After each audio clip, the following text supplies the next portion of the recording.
Hello aspirants, இந்த வீடியோவில் நம்ம மென்டல் அபிலிட்டியில் சிம்பிள் இன்ட்ரெஸ்ட் டாப்பிக்கில் ஒரு முக்கியமான ப்ராப்ளம் பார்க்கலாம். ஒரு தொகை வந்து 8% ஆண்டு தனிவட்டி முறையில் இரட்டிப்பாக மாற எத்தனை ஆண்டுகள் ஆகும் அப்படின்னு சொல்லி கேட்குறாங்க.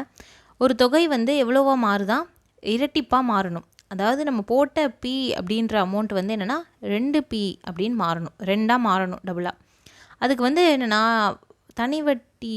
தனிவட்டி முறையில் தான் கேட்குறாங்க. ஆர் வந்து எவ்வளோ சதவீதம் அப்படின்னா 8% கொடுத்துட்டாங்க. ஆர்னா என்னது, வட்டி விகிதம் கொடுத்துட்டாங்க. எத்தனை ஆண்டுகள் ஆகும் அப்படின்னு கேட்குறாங்க. அப்படின்னா n ஈக்குவல் என்ன அப்படின்னு சொல்லி கேட்குறாங்க. சரியா, n ஈக்குவல் என்ன அப்படின்னு கேட்குறாங்க. ஓகே, இதை நம்ம எப்படி போடலாம் அப்படின்னு பார்ப்போம். ஃபஸ்ட்டு இந்த மாதிரி ப்ராப்ளம் கொடுத்தா நம்ம என்ன பண்ணணும் அப்படின்னா, முதல்ல தனி வட்டி எவ்வளோ அப்படின்னு நம்ம கால்குலேட் பண்ணி வச்சுக்கணும். எஸ்ஐ எவ்வளோ அப்படின்னு சொல்லிட்டு எஸ்ஐ கால்குலேட் பண்ணுறதுக்கான ஃபார்முலா என்னென்னா, மொத்தமான பணம் அமௌண்ட் மைனஸ் பி. அமௌண்ட் அப்படின்றது மொத்தமான பணம். அதாவது மொத்த பணம்னா என்னென்னா, நம்ம போட்டிருக்க வைப்பு தொகை ப்ளஸ் என்னென்னா வட்டி, ரெண்டும் சேர்த்து தான் மொத்த பணம்.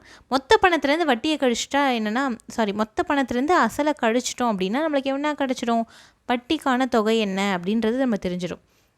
இதை நம்ம பார்க்க போகிறோம். மொத்த பணம் எவ்வளோ, 2pயாக மாறுது அப்படின்னு சொல்லிட்டாங்க, 2 மடங்காக மாறுது அப்படின்னு. அதுலேருந்து ஒரு பியை கழிச்சிட்டா என்ன வரும் அப்படின்னா பி அப்படின்னு வந்துடும். அப்படின்னா என்ன அர்த்தம், இங்கே அசலும் தனி வட்டிக்கான தொகையும் ஈக்குவலாக இருக்குது அப்படின்னு அர்த்தம். எஸ்ஐ ஈக்குவல் டு பி அப்படின்னு நம்மளுக்கு வந்துருச்சு. இப்போ நம்ம என்ன பண்ணலாம் அப்படின்னா, இதை ஃபார்முலாவில் போய் சப்ஸ்டியூட் பண்ணலாம். எஸ்ஐ ஈக்குவல் டு PNR/100 அப்படின்ற ஃபார்முலாவில் நம்ம போய் சப்ஸ்டியூட் பண்ண போகிறோம்.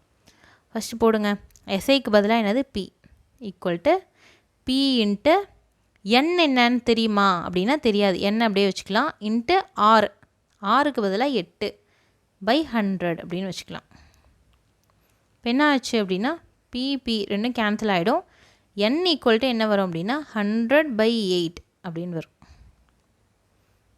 இது ரெண்டுத்தையும் கேன்சல் பண்ணால் 4 2 8 வருமா, 4ஆல் கேன்சல் பண்ணால் 25 அப்படின்னு வரும். அப்போ இது பண்ணால் என்ன வரும் அப்படின்னா 25/2 அப்படின்னு போடுறோமா.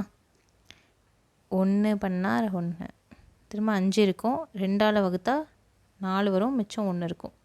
அப்படின்னா என்ன ஆன்சர் வரும், மேலே வந்து ஈவு என்ன இருக்குது 12, ஈவை முதல்ல எடுத்து எழுதணும். நியூமரேட்டரில் மீதியை எடுத்து எழுதணும். மீதி நம்மளுக்கு 1 வந்திருக்கு, டினாமினேட்டரில் 2 அப்படின்னு எழுதுகிறோம்.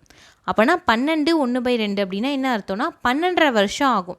12.5 வருஷம் கழிச்சு தான் 8% நீங்கள் ஒரு தொகையை போட்டிங்கன்னா அது ரெட்டிப்பாக மாறும் அப்படின்னு வந்து நம்ம கண்டுபிடிச்சிருக்கோம்.